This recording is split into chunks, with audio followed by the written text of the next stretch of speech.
안녕하세요. 말씀과 삶입니다. 신앙생활의 근본적인 구원의 목적을 위하여 반드시 건너야 할 두 군데가 있습니다. 그것은 홍해바다와 요단강을 건너는 것입니다. 오늘의 말씀은 무교절을 지켜라 입니다. 무교절의 핵심은 7일간 누룩 없는 떡을 먹는 데 있습니다. 큰 의미가 애굽에서의 해방에 대한 기념인데 창세기 19장 3절에 나타난 무교병 역시 죄악으로 가득 찬 소돔과 고모라 성이 멸망받기 바로 전날 밤 롯을 구원하기 위해 찾아온 천사와 나눈 것으로 멸망에서의 구원 또는 해방을 의미합니다. 이러한 의미가 구체적이고 전 민족적인 사건으로 등장한 것이 출애굽 당시의 무교병이며 예수님과 사도시대에도 지켰던 것입니다. 첫 번째, 무교절의 시행 규례. 무교절은 유월절이 끝나는 니산월, 즉 1월 15일부터 시작되어 일주일간 계속되었습니다. 절기는 하지 말아야 할 2가지 일과 해야 할 3가지 일로 지켜졌는데 그것은 다음과 같습니다. 먼저 금해야 할 일들. 무교절에 금해야 할 일의 첫 번째는 누룩입니다. 유월절이 끝나고 무교절이 시작되는 첫날에 온 집안에서 누룩을 제하고 누룩을 넣지 않은 무교병을 먹어야 하는데 만약 이 기간에 유교병을 먹는 자가 있다면 그는 이스라엘 백성 중에서 끊어졌습니다. 두 번째는 첫날과 제7일에 노동이 금지되었다는 것입니다. 이렇게 첫날과 제7일에 노동이 금지되었던 이유는 거룩한 성회에 전심전력하고 오직 하나님께만 경배드리기 위함이었습니다. 그리고 지켜야 할 일. 무교절에 행해야 할 첫 번째 일은 성회로 모이는 일이었습니다. 7일간 계속된 것이 아니라 첫날과 마지막 날에만 시행되었습니다. 둘째는 무교병을 먹는 일이었습니다. 7일간 무교병을 먹는다고 하는 것은 죄 없는 온전한 삶을 살아야 한다는 것을 의미합니다. 우리가 이 세상을 살면서 얼마나 죄를 멀리해야 하는가를 말씀해주고 있는 것입니다.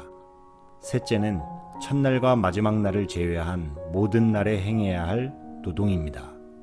무교절을 지키는 방법은 무교병을 먹는 일과 성회로 모이는 일, 그리고 노동의 유무에 따라 2가지 금지 사항과 3가지 의무로 시행되었음을 알아야 합니다. 두 번째, 무교절에 대한 영적 의미. 유월절이 예수 그리스도의 순환과 죽음을 의미한다면 무교절은 죽음으로 인한 무덤의 머무름을 의미합니다. 그러면서 승리한 예수 그리스도의 부활의 소망을 상징합니다. 무교절의 의미는 철저히 육신의 사람인 내가 죽는 것입니다. 죄의 사람이 부활을 한다는 것은 심판의 부활에 이른다고 하는 것입니다. 그러므로 영광의 부활, 곧 생명의 부활에 이르고자 한다면 철저히 무교, 곧 누룩이 없는 삶이 되어야 하는 것입니다. 먼저 누룩 없는 떡. 누룩은 죄와 악의 상징이기도 하지만 누룩에 부패케 하는 성질 때문에 죽음을 의미하기도 합니다. 그리고 떡은 주님을 뜻하고 있습니다. 주님께서도 스스로 나는 생명의 떡이라고 증거하셨습니다. 그러므로 누룩 없는 떡이란 죄와 악이 전혀 없는 그리스도, 죽음이 그를 주장하지 못하는 생명의 그리스도를 뜻하는 것입니다. 이렇듯 생명의 떡이신 그리스도는 자신이 생명의 근원이시기 때문에 그를 먹는 자는 누구든지 생명을 얻게 된다고 말씀하셨습니다. 누룩 없는 떡을 먹는다고 하는 것은 생명의 떡이신 예수님의 삶을 따라 살아가는 것을 의미합니다. 이것을 십자가의 도라고 합니다.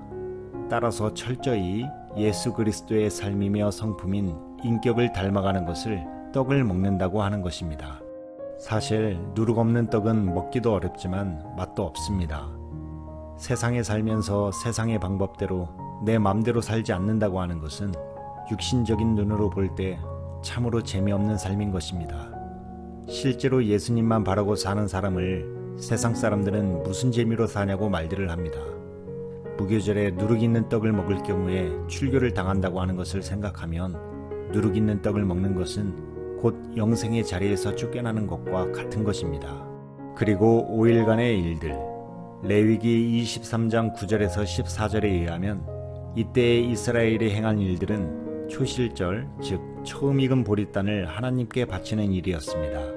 그리스도는 죽은 자 가운데서 부활하여 잠자는 자들의 첫 열매가 되셨습니다. 무교절 5일간의 노동은 잠자는 자들의 첫 열매가 되셔서 그를 믿는 자에게 부활에 대한 소망과 증거가 되신 예수 그리스도의 부활에 대한 표상이었습니다. 우리가 이 땅에서 하나님의 일을 하는 동안의 전체 기간이 5일입니다.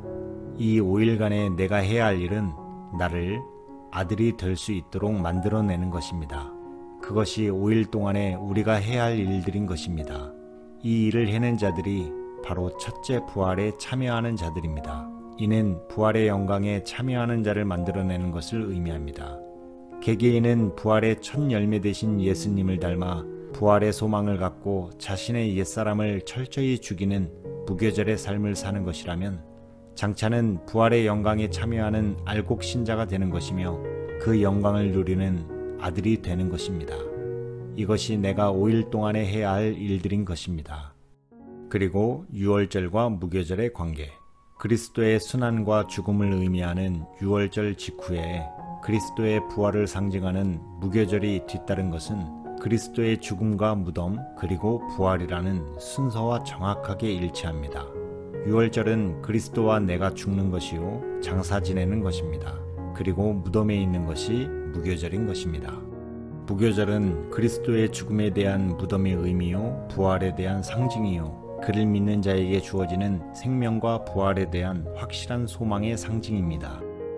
세 번째, 무덤이 뜻하는 것은 온전히 죽은 자의 기간을 의미합니다. 그러므로 우리는 바로 무교절의 의미처럼 날마다 죽어야 합니다. 무교절의 기간은 사람마다 믿음의 수준에 따라 다릅니다. 모세 40년의 광야 생활, 이스라엘 백성들의 430년의 애굽 생활, 요나의 3일이 그러합니다. 무교절은 육신의 소욕의 생각이 죽고 그리스도로 사는 것입니다. 네 번째, 무교절이 없으면 변화가 없는 형식적인 그리스도인입니다. 변화는 옛사람이 죽어지고 그리스도 안에 있는 생명이 나의 삶의 주인이 될 때 예수 그리스도의 성품이 나타나는 것입니다.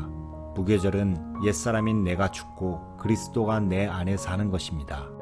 마지막으로 결론은 무덤에서 나온 자로서 사망의 권세를 이긴 자에게 주어지는 것이 부활입니다. 무교절을 통과한 자들이 부활의 영광에 참여하는 것입니다. 바로 그리스도의 삶으로 살아가는 자가 예수님처럼 부활의 영광에 참여하는 것입니다. 네, 오늘의 말씀처럼 하루속히 나 자신을 죽이고 예수님과 동행하는 삶으로 부활의 영광에 참여할 수 있기를 바랍니다. 여러분은 어떠신가요? 저와 함께 나중에 부활의 영광에 같이 참여할 수 있기를 간절히 바랍니다. 감사합니다.